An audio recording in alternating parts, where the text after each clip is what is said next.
হরি ওম।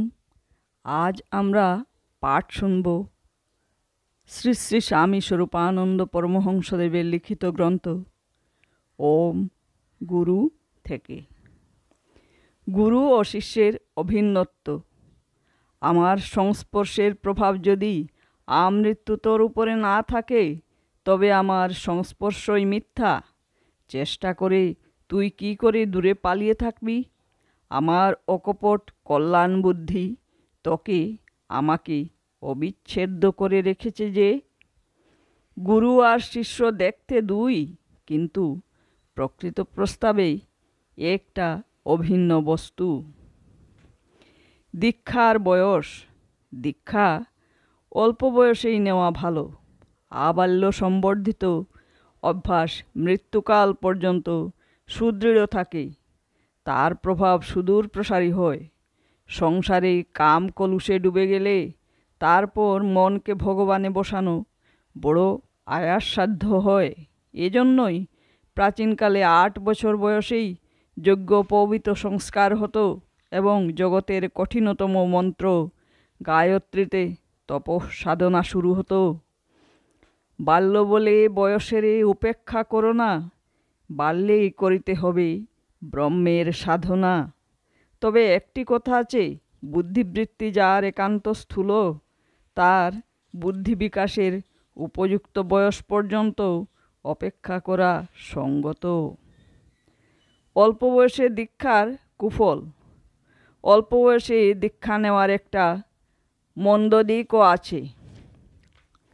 সেইটি হচ্ছে এই যে, সম্পূর্ণরূপে না বুঝে এই সময়ে দীক্ষা নিতে হয়। ফলে যখন বয়সের পূর্ণ বিকাশে জগতের 10 দিকে 10 রকম মতামতের সংঘর্ষে এসে প্রাপ্ত সাধনে অবিশ্বাস জন্মে, তখন সেই অবিশ্বাসের জ্বালা বড়ই অসহনীয় হয়। বাল্যে প্রাপ্ত সাধনে নিষ্ঠাবর্ধনের আবশ্যকতা। এর প্রতিকার কি? এর প্রতিকার একেবারে মূলে ডালে নয়, ফুলে নয়। অর্থাৎ প্রাপ্ত সাধন যে আবাল্য নিষ্ঠাপূর্বক করবার অভ্যাস করে যাবে, সে তো অল্প হোক বেশি হোক আনন্দ, তৃপ্তি ও আরাম এর ভিতরেই পাবে। সে আস্বাদ একেবারে প্রত্যক্ষ বস্তু, যুক্তি নিরপেক্ষ, তর্ক নিরপেক্ষ, বিচার নিরপেক্ষ। সুতরাং কণামাত্র আস্বাদন যে লাভ করেছে, তার আর কোনো ভয় নেই। সহস্র মতামতের সংঘর্ষও তাকে বিচ্যুত করতে পারে না। চঞ্চল যদি করে, তবে তাও নিতান্তই সাময়িক। গুরুর গুরুশ্রম। এই জন্যই আমার পরিশ্রম এত বেশি।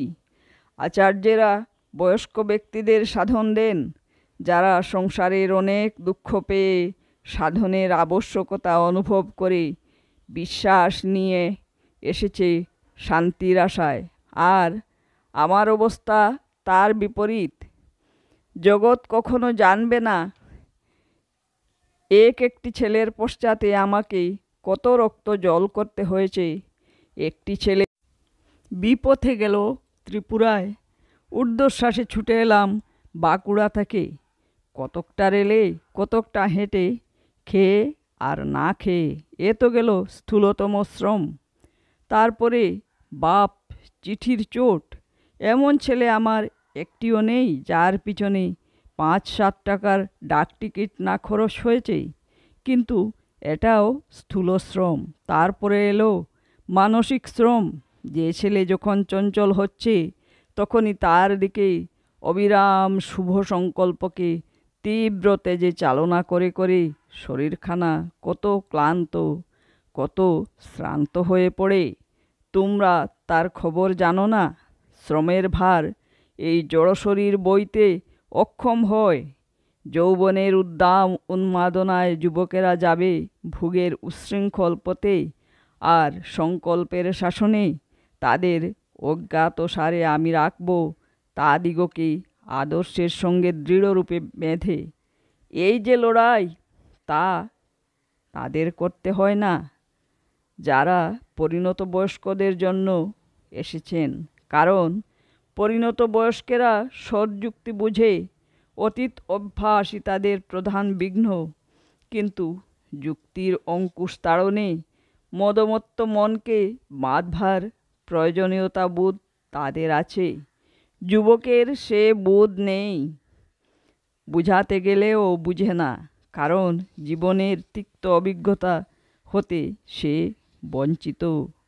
25শে চৈত্র 1338 বাংলা।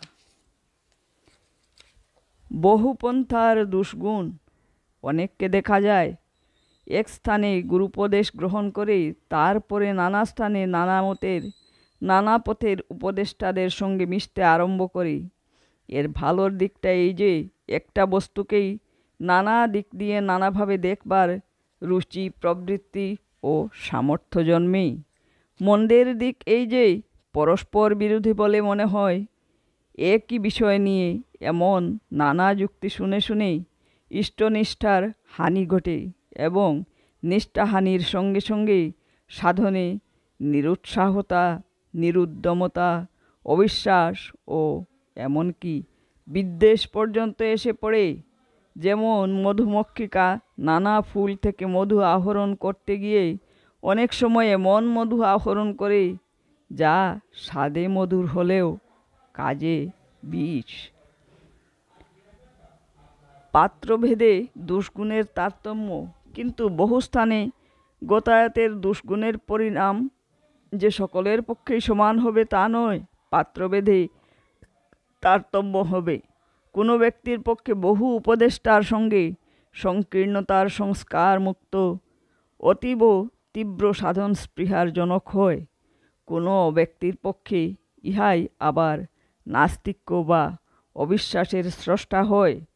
কোনো ব্যক্তির পক্ষে বিশ্বভুবন তুচ্ছ করে একটি জায়গায় লেগে থাকাই পরম মঙ্গলের কারণ হয়। কোনো ব্যক্তির পক্ষে এক জায়গায় লেগে থাকা পরম ধর্মদ্বেষী, অসহিষ্ণু, অবিচারী, অবিবেকী, সুপ্রমত্ত কুপমণ্ডুকতার কারণ হয়। হরি ওম।